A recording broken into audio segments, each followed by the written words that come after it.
Alerto mga ka-vlogs, pagpapatigil sa pagbabayad ng kontribusyon at pagbabayad ng loan para sa SSS, GSIS, Pag-ibig at PhilHealth, pinananawagan ng Senado na isuspinde muna. Yan ang ating pag-uusapan dito sa video.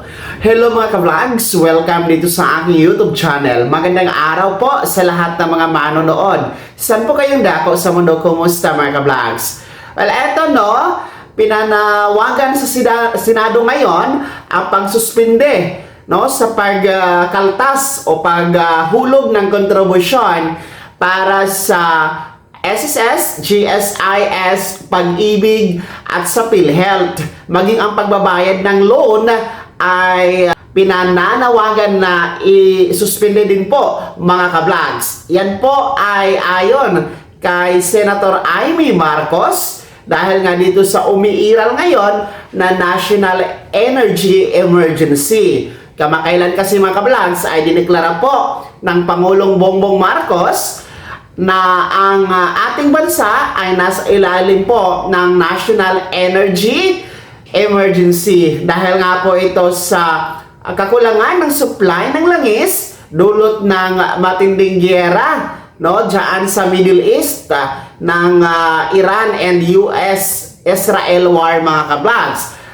Talagang dahil nga po dito ay limitado po ang supply ng langis sa buong bansa at nakaka-apekto ito sa operasyon ng ating mga ahensya, mga negosyo, and of course naapektuhan din po ang mga basic needs. Nagtataasan din po dahil nga sa ang langis naman ay pangunahing kailangan para po mai-transport ang ating mga basic needs. So, dahil nga po dito sa grabing pagtaas ng per liter ng gasolina, ng diesel, ng LPG, naku po, napakahirap para sa mga ordinaryong Pilipino. Kaya nga po dito sa contribution sa SSS, GSIS, Pag-ibig and PhilHealth, kailangan muna itong isuspindi muna ayon kay Senator Marcos.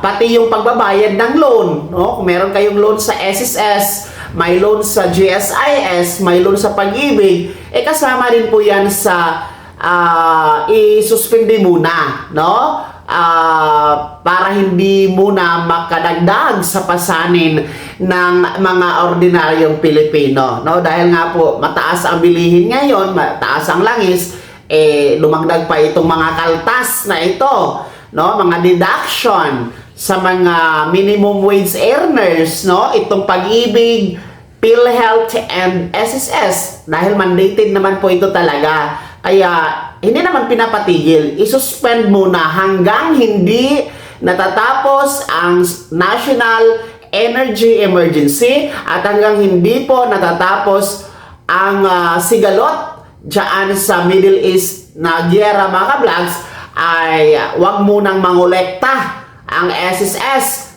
PhilHealth, Pag-ibig, at GSIS. Wag munang mangolekta ng kontribusyon, wag munang mangolekta ng bayad para sa mga loan. Ito naman talaga ang dapat, dahil para din po ito sa kaginhawaan kahit papaano makakatulong sa ating mga ka-vlogs na yung kanila pong mga ibabayad sana dyan sa SSS contribution, Pag-ibig, sa PhilHealth contribution, sa GSIS, magagamit muna nila sa kanilang mga mas importanteng pangangailangan, di ba? So, sana dinggin ito at sana ma-approve ito sa Senado kasi mungkahi pa lang naman ito mga ka-vlogs. Sana suportahan ito ng ating mga senador, dahil para naman ito sa kapakanan ng ating mga ka-vlogs, Sa ngayon ay manatili munang nakaantabay sa update ng balitang ito dahil titingnan natin kung ito po ay papasa at maa-approve dyan sa Senado mga ka-vlogs para po sa inyo So, tsak matutuwa kayo dito, lalong-lalo pa ang ating mga manggagawang Pinoy, no? Na huwag munang kaltasan sa kontribusyon at pagbabayad ng loan dahil nga po dito sa umiiral na National Energy Emergency. Kaya naman, mga SSS members, PhilHealth members, dito sa ating Pag-ibig members, no? And GSIS members, no, kayo ba ay pabor dito sa mungkahi ni Senator Amy Marcos na isuspindi muna ang pagkokolekta ng kontribusyon at pagbabayad ng loan, no, para sa inyo? Natutuwa po ba kayo dito sa panawagang ito? Ibahagi niyo po sa comment section na nasa baba, pakilakip ng buong pangalan at kung taga saan kayo. Kung bago ka pa lang sa aking channel o di kaya di ka pa nakasubscribe, i-click niyo muna ang subscribe button na nasa baba. Huwag kalimutan na pindutin ang notification bell, ilagay sa all para una ka sa mga balitang i-upload ko. Maraming salamat po. God bless. Mag-ingat mga ka-vlogs.